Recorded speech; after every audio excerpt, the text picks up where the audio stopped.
Hey everyone, welcome back to another episode of Hong Kong Horror. Simon here. So tonight, I want to share a story with you all from a viewer from Malaysia. She asked me to keep her name private, so let's just call her Bonnie. Bonnie and her husband were house hunting one day when something strange happened. As always, please stick around till after the story as I break everything down from a Chinese cultural perspective. So let's turn on the lights, get comfortable, and let's dive right into this one. This story takes place in Malaysia, where Bonnie calls home. Now, Bonnie is someone who feels things deeply. She doesn't usually talk about it openly, but she's always had this sensitivity. She'll pick up on energies and presences, and it's not something that she could just switch on or off, as it's something she's had most of her life. Most of the time, she only realizes when something's happening when she's already in the thick of it, or right after the feeling hits her like a physical blow. Over the years, she's had energies and presences follow her through different phases of her life. The experience she wanted to share with us tonight is a bit more recent. A few years ago, Bonnie and her husband were out house hunting. If you've ever done this, then you know how exhausting it can get. By the time the story happens, they had already been to so many places that the layouts and neighborhoods were all starting to blur together. The only thing she could remember about those homes is that none of them felt like a real home. Then, one day, they found a listing that stood out.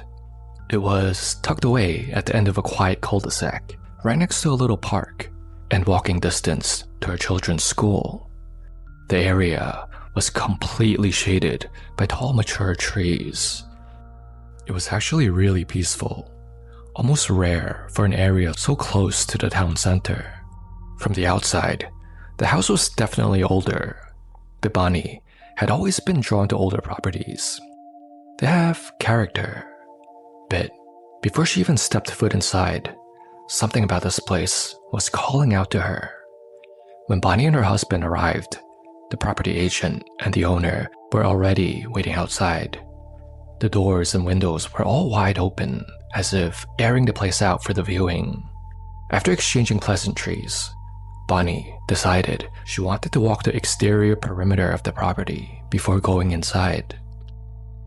As she was walking past one of the open ground floor windows, there was some movement that caught her eye. She glanced inside and saw an old woman sitting in a chair quietly in the living room. She looked peaceful, like she was just resting or maybe watching TV or something.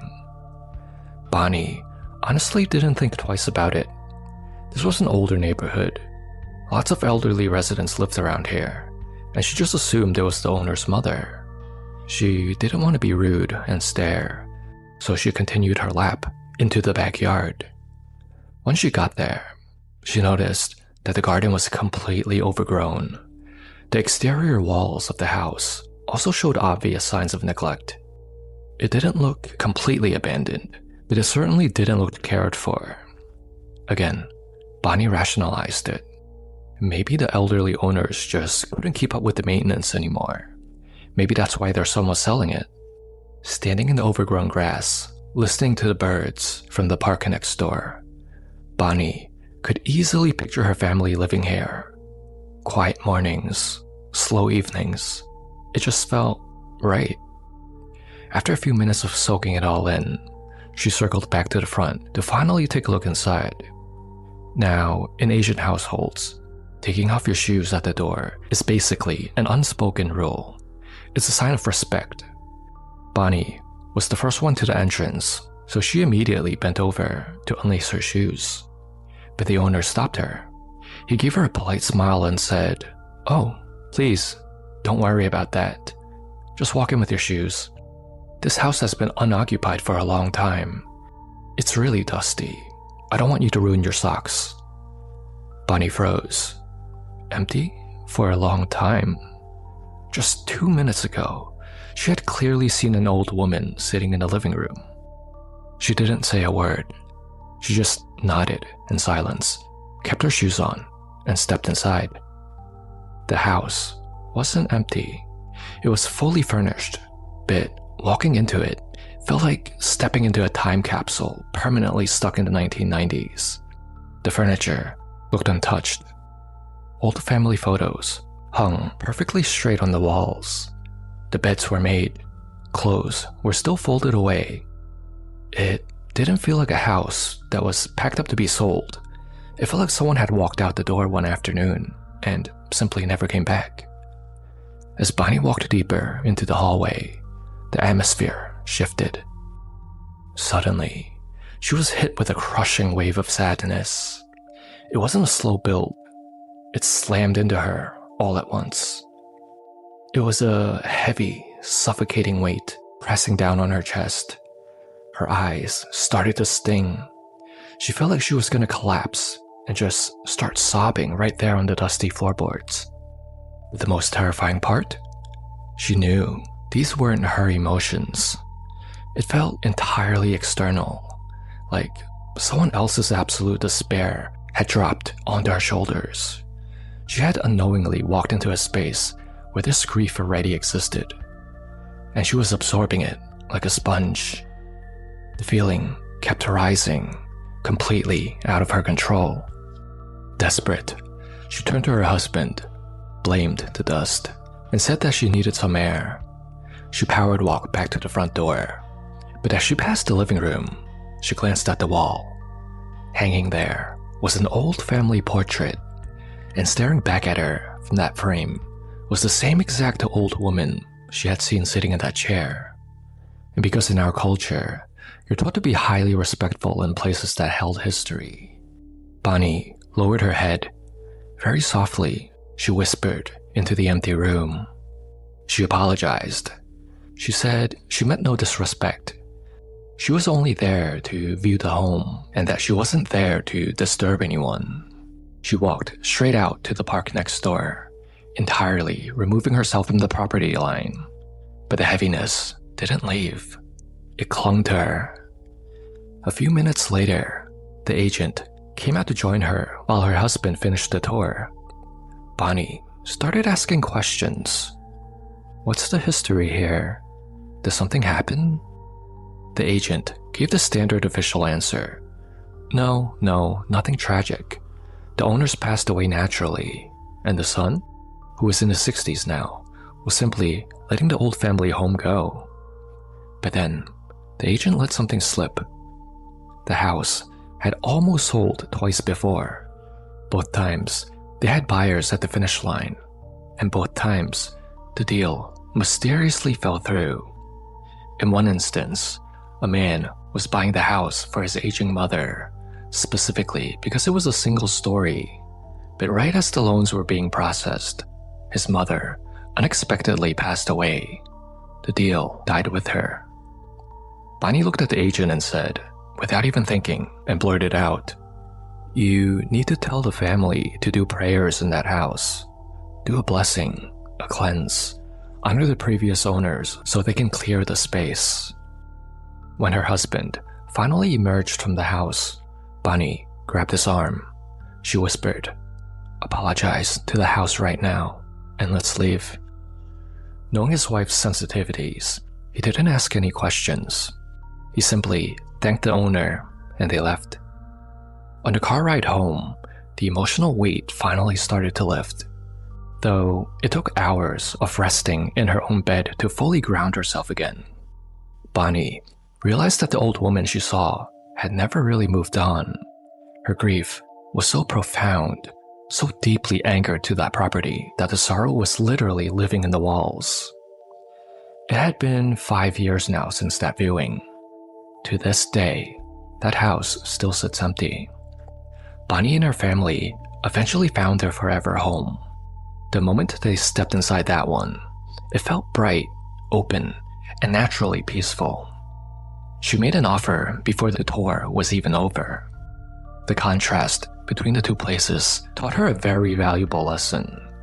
Not every place that feels like home is meant for you, and not every feeling you carry is your own.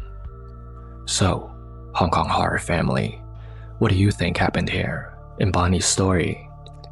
Bonnie will be watching this, so please pause the video here and leave your thoughts in the comments below.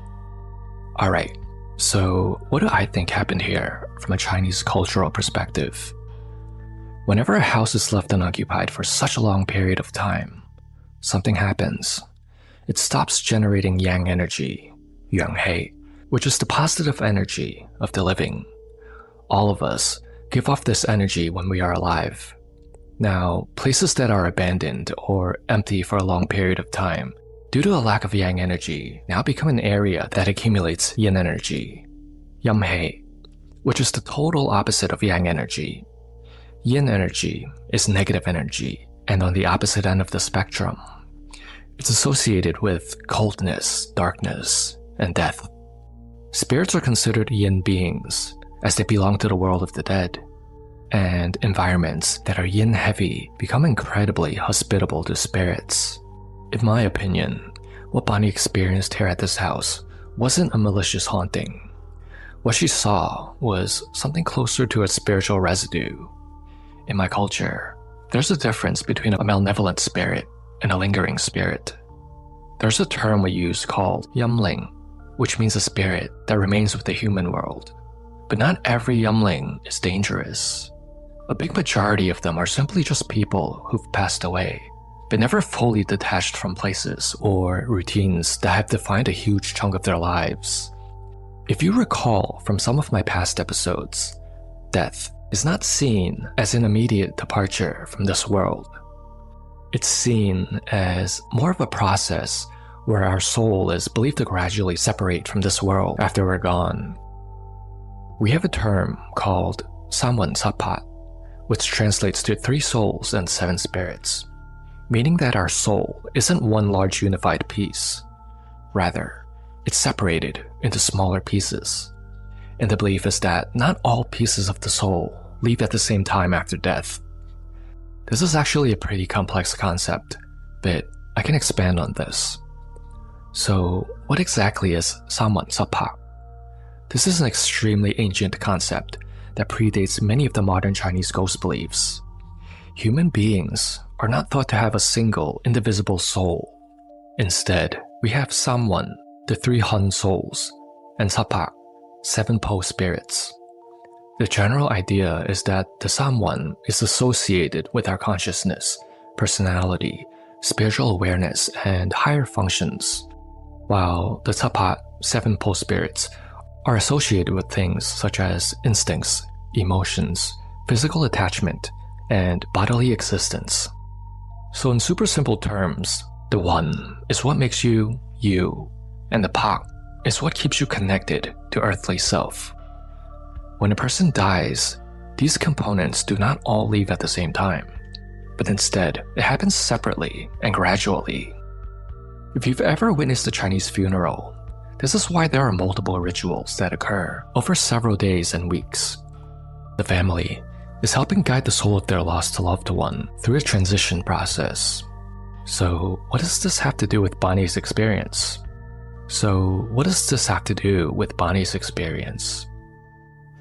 So in my personal opinion, I would say that this old woman that she saw in the house was indeed present, but I do not believe all of her was there. It was only part of her. Do you know what I mean by this? This goes back to the concept of unsettling. Most likely, parts of this woman's soul are no longer in that house anymore. One portion of her soul may have already reached the underworld. Another part may have joined her ancestors. But there was one part that lingered in that home. Chances are, this old woman that Bonnie saw is not fully conscious, because most of her unsettling have already transitioned to the next phase of existence.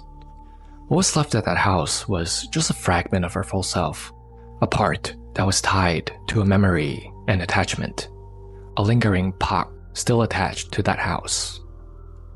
There could be many reasons why a part of this old woman's pak remained. Maybe she was missing her family, or she was worried about her son. But from what we know, based on what Bonnie shared with us, there doesn't seem to be any hatred. Bonnie felt overwhelming feelings of sadness, which leads me to think that part of this old woman's pak remained due to her missing her family, or something along those lines. So it can actually get a lot deeper than this. I know it's a bit confusing enough already, right? It's believed that reincarnation is fully associated with the first part of someone's hapak. So as long as the one moves on, then the person can move on to reincarnation eventually, even if parts of the pak remains here on earth, like this old woman's. This is because the one is again associated with our consciousness and identity. So as long as those parts move on, it will be okay. The pak is related to earthly attachment and physical life, and it's believed that these will eventually gradually disperse on its own. So some of you might be worried about this old woman not being able to move on since a part of her soul is still there, but I don't think we have to worry about that. I believe the essential souls have already moved on, but there are just some earthly attachment remains left behind. Okay, so let me try to explain this in a way that's much easier to grasp. Imagine a candle that's lit. When the flame is extinguished, what happens? The flame is gone, but that's not the end, right? Usually, once this flame is gone, smoke appears, which will linger in the room for a bit. The wax from the candle also remains on the table it's on. All of these things come from the same candle, but they don't travel together. Think of death in the same way. When a person dies, even if the essential spiritual consciousness has moved on, there sometimes can still be traces that have been left behind. Many times, it's these remaining traces that people experience in paranormal encounters. Over time, the old woman's pak should eventually weaken.